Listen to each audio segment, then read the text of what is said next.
Welcome to the Black Doctor Collective podcast. We as Black doctors are in a unique position. We can change our communities, healthcare, and the world. Of course, we start by changing the way we see and value ourselves. I'm your host, Dr. Shanika Horn, pediatrician and physician coach, travel extraordinaire. I am so happy to have you here and listening. So let's get into it.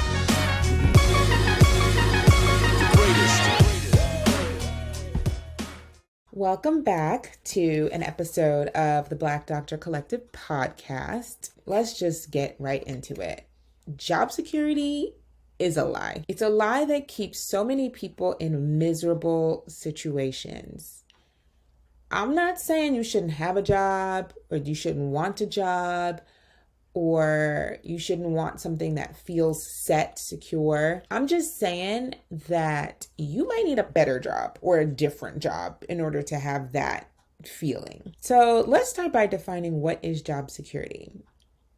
A lot of people define it as simply having a job. But if you actually examine that definition, it completely falls apart.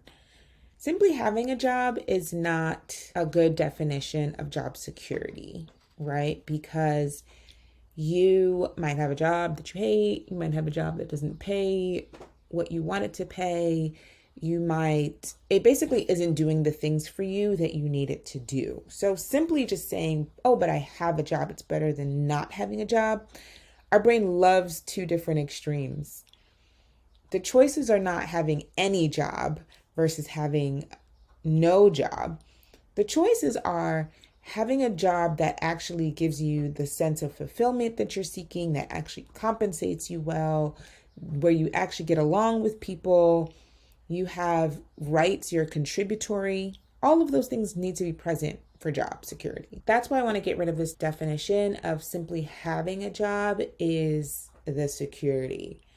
Because it's just as easy to not have that job. Like, you might thinking, oh, I have this job, it's better that I keep it even if it sucks, and then they terminate you. Because it's really easy to terminate someone, especially depending on the state.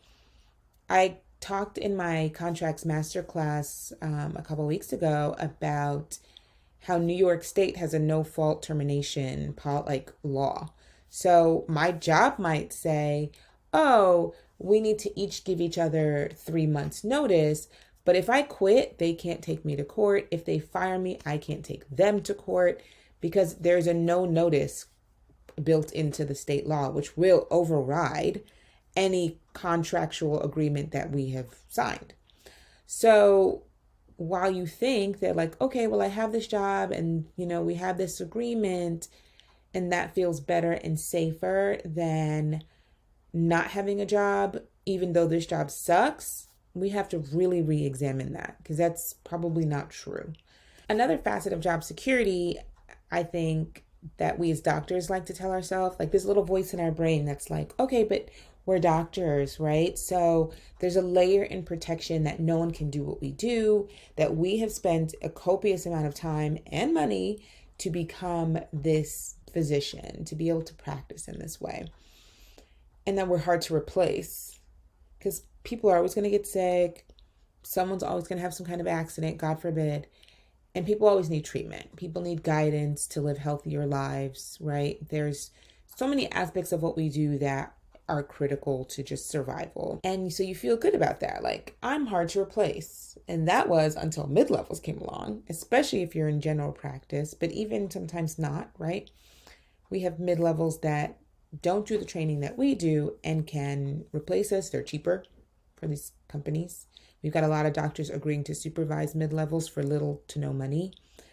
Makes it very competitive, the marketplace. So suddenly you're at a job that can terminate you whenever, replace you with a mid-level who doesn't have the same burden of loans, debt that you have, that doesn't have the same salary requirements that you have. And jobs stop feeling so secure.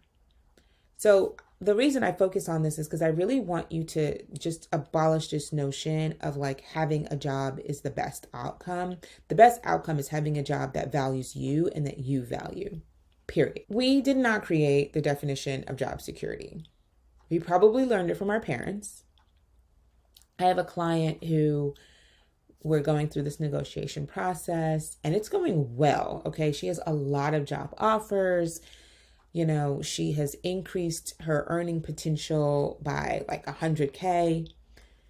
And she finally found a job that she was interested in, that she liked, that was gonna check her boxes, if you will. We created boxes. This job is checking the boxes: the money, the time off, the support, the community, the patient population she wants to serve is hitting the marks. Okay, this is what we want when we're looking for jobs. And we're making amendments to this contract because while it sounds nice that this job is offering so many things, she also has things that she wants to make sure are part of the job to make it the full package, because she deserves the full package. We're not operating from a place of, I should be grateful they offered me a job. That's not the space we're in. We're in a totally different space because of how the framework in this program works. So we're in the space where we're feeling confident enough to ask for what we want to really make this job the everything that she has been seeking. Okay. But that means we're going back and forth with the HR department, whoever's writing this contract, whoever's amending this contract, asking questions, making corrections, all of this. So there's quite a bit of exchange, which of course brings tension, right? Because we want to just secure it. We want to sign it. And that is coming also, that voice also is not just coming from her own head, but it's coming from her mom. Her mom is asking, when you gonna sign this contract, girl? Back in my day, if you got a good job, you held on to it. She's feeding that voice in her head that's like, it's not secure until you sign the contract. It's not secure until you've accepted. You just need to accept. You could fix everything after, which is of course not true. You can't fix anything after half the time. Sometimes the contracts that you get into are so terrible, or that's not true. You can fix things after. But sometimes the contracts you're in are so terrible. You don't want to sign those if you can help it.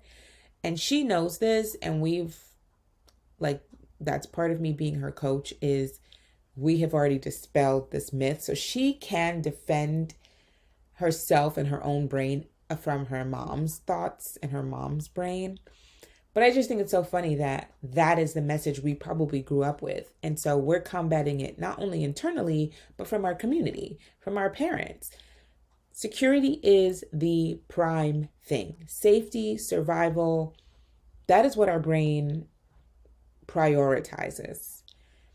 So I don't want you to judge your parents for passing this message along. I don't want you to judge yourself for maintaining this notion, because your brain literally prioritizes survival.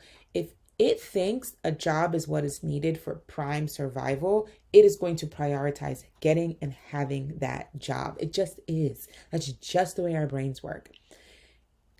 Since most of my listeners are doctors, we learned this in neurology, right? There's literal neuronal pathways that short circuit your frontal cortex, that go around the logical part of your brain. Think about fight, flight, freeze.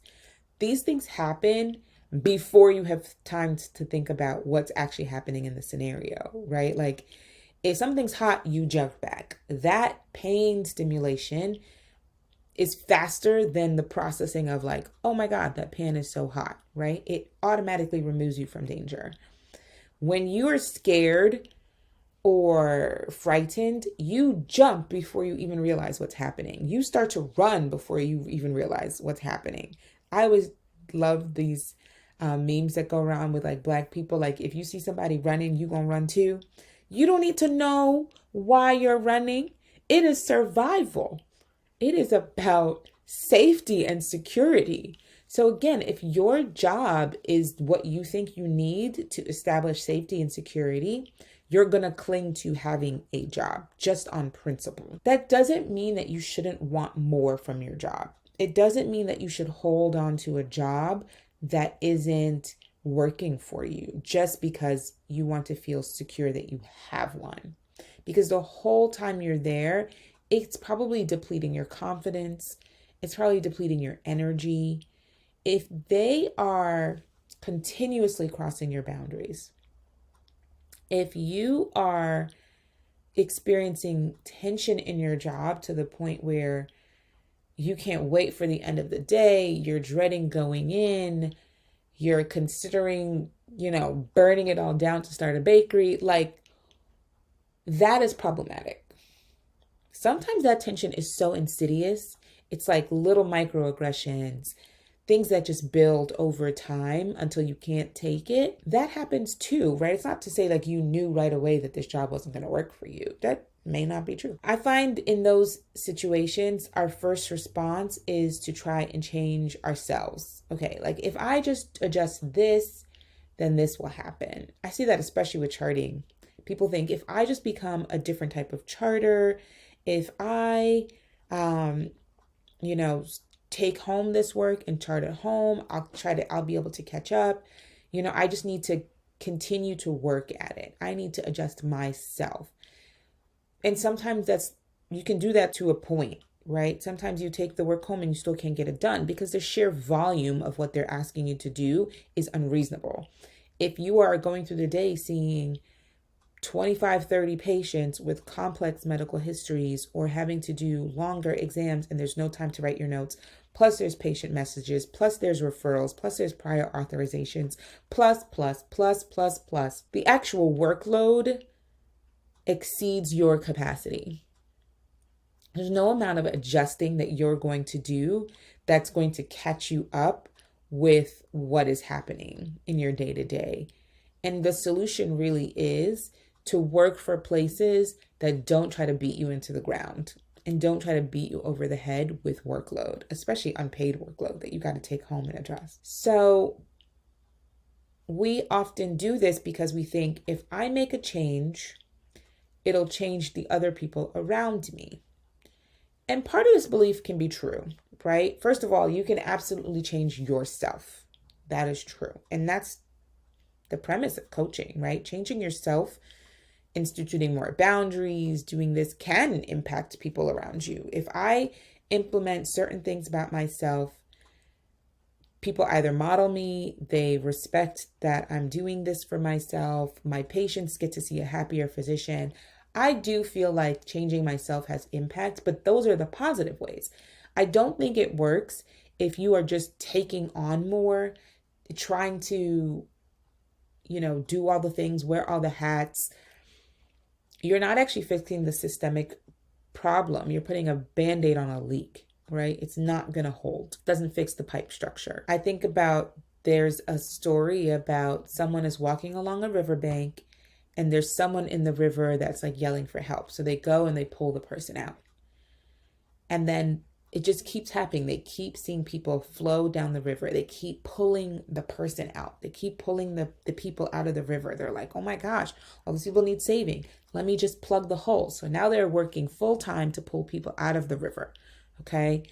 And they're just trying to like, okay, I got to do this faster. I got to be more efficient. Let me do all these things. They're trying to figure out all these solutions for how to get people out of the river safely. And they're doing it alone.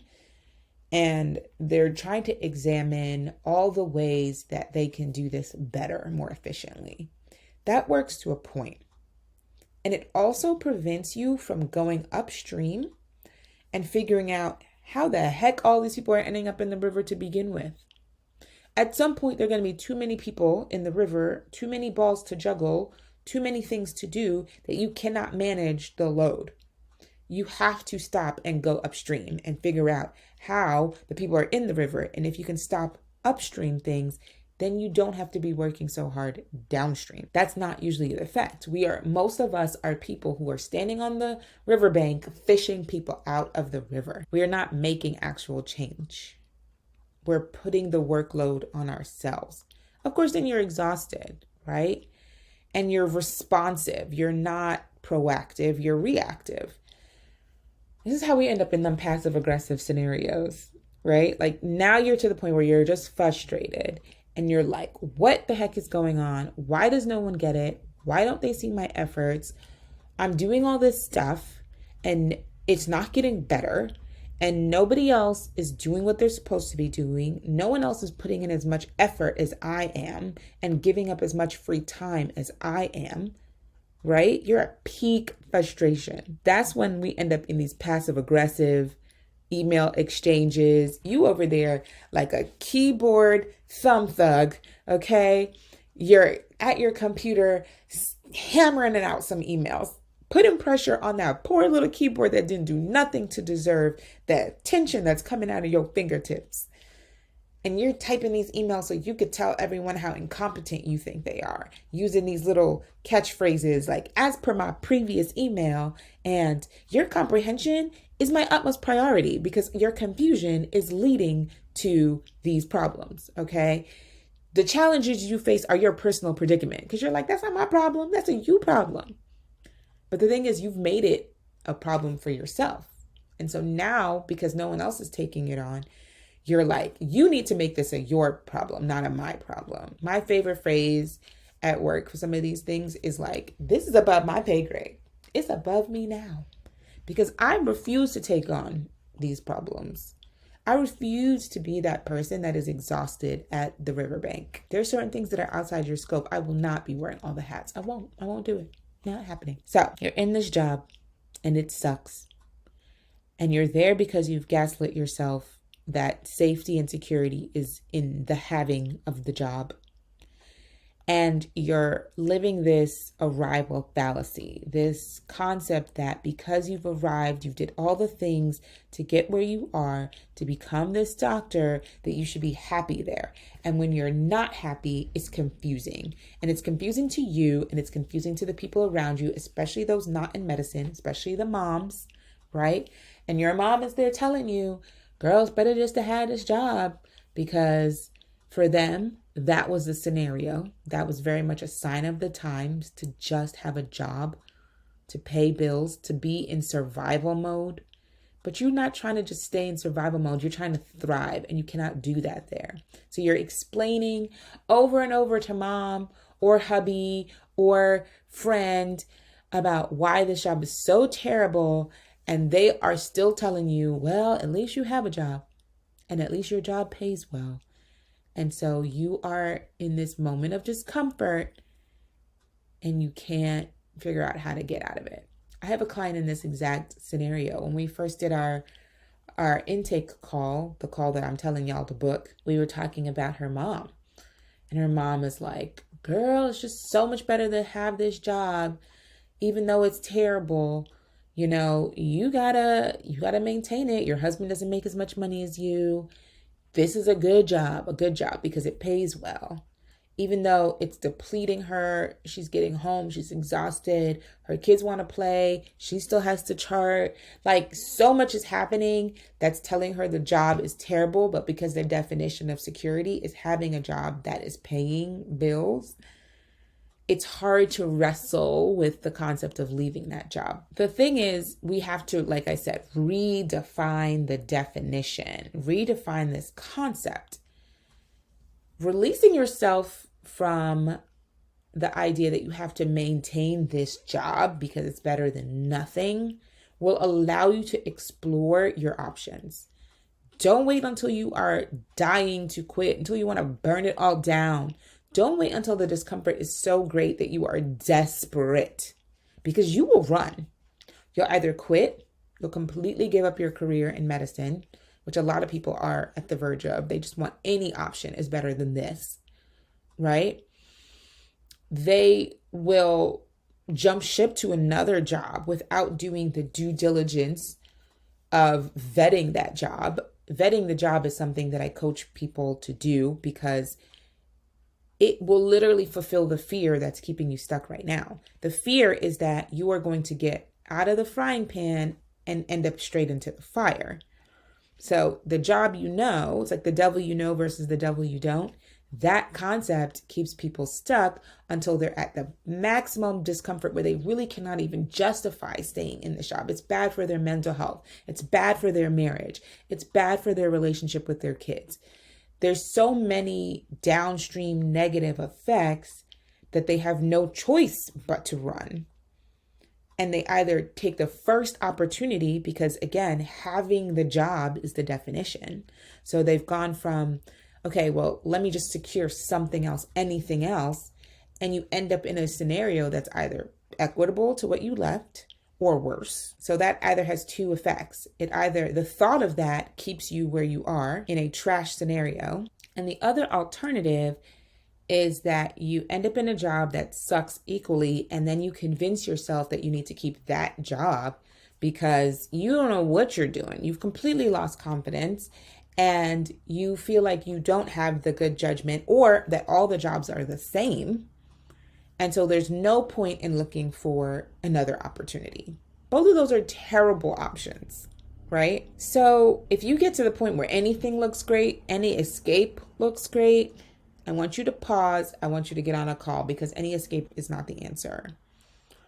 There's actual processes that will protect you from ending up in this worst case scenario. In the Any Day Negotiator, we follow the process so that you can create a better job. And that includes pay, that includes schedule, that includes flexibility, includes reducing these pressures that you are facing currently that are, leading to your discomfort, leading to your desire to get out. One of the first things I do is I examine the tensions that clients are feeling on their current job.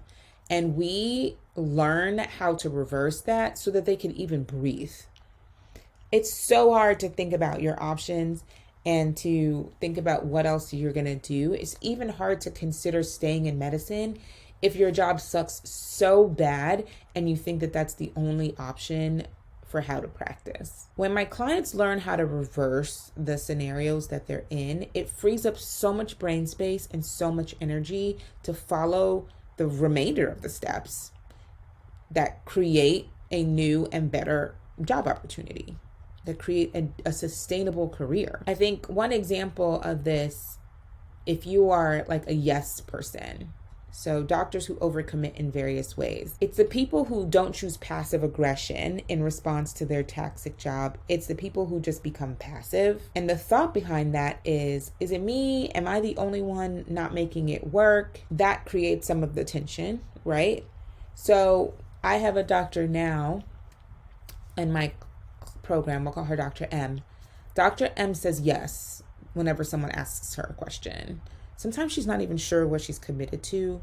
Sometimes she doesn't know what her answer would actually be if she took the time to think about it. But there's just this pressure to say yes to stuff, right? She wants to keep her job. She feels that that's the securest thing to do. So in order to keep her job, she says yes. The problem is now she's saying yes to worsening conditions. So she gets home, she thinks about the fact that she shouldn't have agreed to something. Sometimes she can backtrack it, sometimes she cannot. And it's literally degrading the quality of her day, the quality of her life. So the first thing in the program is to teach Dr. M how to say no, and how that saying yes, I mean, she can see that clearly, how saying yes is literally deteriorating the quality of her life. Committing to schedule changes, committing to taking on more work, to committing to unpaid tasks. Because job security is at the forefront of her mind, which is like, ugh, this job sucks, but I need to keep it. So like, I just need to do what they ask me to do. But now she's at the point where she is just like, I have to get out of here. There has to be another option, which is why she came to coaching, because of course there are other options. And while she knows she doesn't know how to get it, she's resourceful and knows that she can find someone who's going to help her get it, which is me and this program.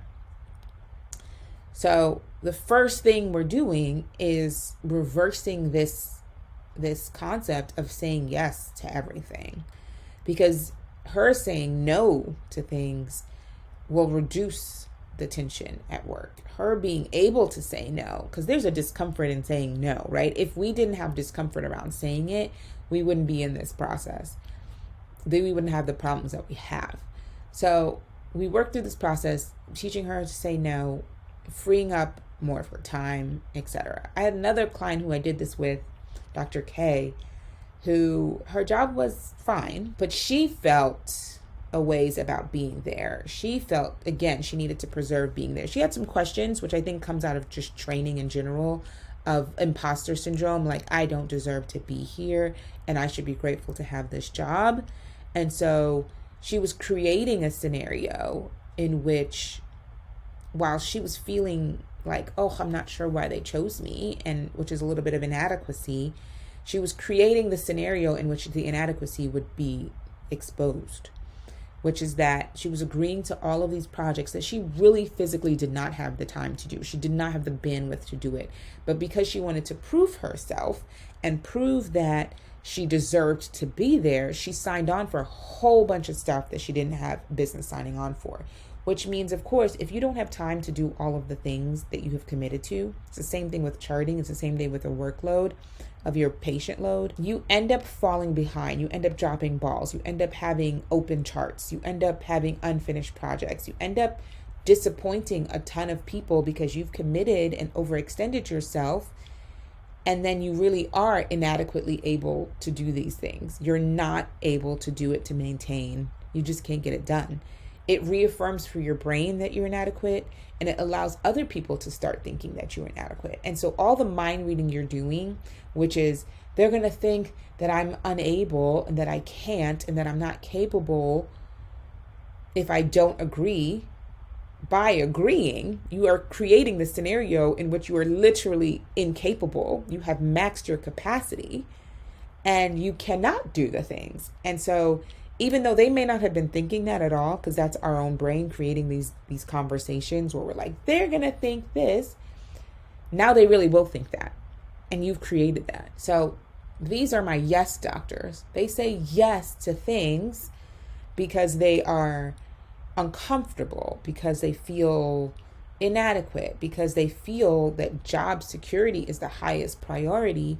And maybe they're not sure why they were chosen, or they feel like they should be grateful. And so they say yes to everything. This has created this nightmare job where they are depleted. They are overworked, right? They are now learning through this program how saying yes is detrimental. They're learning how to say no. They're managing the discomfort, because that's what's forcing them to say yes, right? It's like they're so uncomfortable saying no. They're so uncomfortable with their place in this job. They're so uncomfortable with the concept that they might lose the job for any little thing, that everything they do is to reduce this discomfort, especially in the moment. And like I said, if it wasn't uncomfortable to say no, they would do it already. We would all do it already. So by addressing this as the first step, they get relief in their daily life. Imagine what your life would be if you didn't take on all of the tasks, if you didn't feel the need to do all the things, if you didn't say that this, by doing this, it means that you earned a good night's rest, that you deserve your vacation, that you deserve to sleep. There are so many things that we tell ourselves in the story that says that we have to do these things. And the problem is they don't end up in the result that we think it's going to result in. It ends up reinforcing the belief that we don't know how to create a better scenario, that we don't know how to communicate our needs, that we betray ourselves, that we are not confident negotiators, that we are incapable of doing our jobs. All of this thing just becomes this cyclical pathway. So what I want for you, the whole point of this episode, is for you to really examine what it means to have job security and how important that is in the grand scheme of your life. Because if your definition of job security directly counteracts the life that you actually want for yourself, that you want for your family, you want for your children, your parents, your spouse, for anybody, for your patients, then we have to abolish that definition, okay? So if this resonated with you, if you feel like, oh, I'm one of these doctors that has been praising job security, that has felt secure maintaining a job, even though it really isn't actually working for me. If you are a yes doctor, if like a passive doctor, if you're a passive aggressive doctor, and you are at the point of depletion, or you've just at least been wondering, what are the options? What can I do instead? I would like a plan, a strategy to create this job, to exit the scenario that I'm in. Or I want to change my current job so that I could stop doing all the things and I can go home at the end of the day and not be taking work home. If any of that sounds like you, let's get on a call. We can talk through your specific scenario, your specific needs, and make the plan for how we're going to get you to the place of relief, of living an energetic life where you're making more money, where you're working less, where you're not overcommitted, you're not charting at home. Okay? That's what I want for you. I know that's what you want for yourself, which is why we talk about it all the time. That's the goal.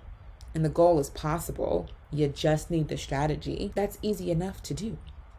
So let's get on the call. Let's have those conversations. Before we get off, I just want to talk a little bit about something new that's popped up in the Black Doctor community, which is that my clients now have their own Slack channel, their own community. So they get to talk to each other, and that is helpful for validation that you're not the only one having this experience. It helps with accountability. It helps with camaraderie. It also allows you some access to that information that everyone is seeking, right? Everyone wants to know, what do I ask for? What are other people asking for? How do I get the things?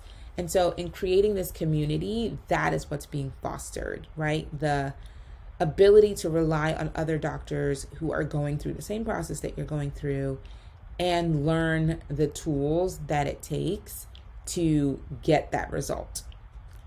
So I'm really excited for this new development. I don't know why I didn't do it sooner. I'm in plenty of coaching Slack communities that offer that kind of support to me. And I think everybody loves community, right? Community is also another form of safety, seeing and receiving the evidence, the proof that what is options for other people is also an option for you, that it's available to you. Your brain needs that evidence. So I love this development for my clients. I love this new community that we're creating. If you want in, book the call. I'm ready for you. The community is ready for you. There are so many options. Yeah, so come on over. Have a good week. Bye. Thank you so much for listening. Please subscribe to the podcast. And what I want you to do next is link us everywhere you can.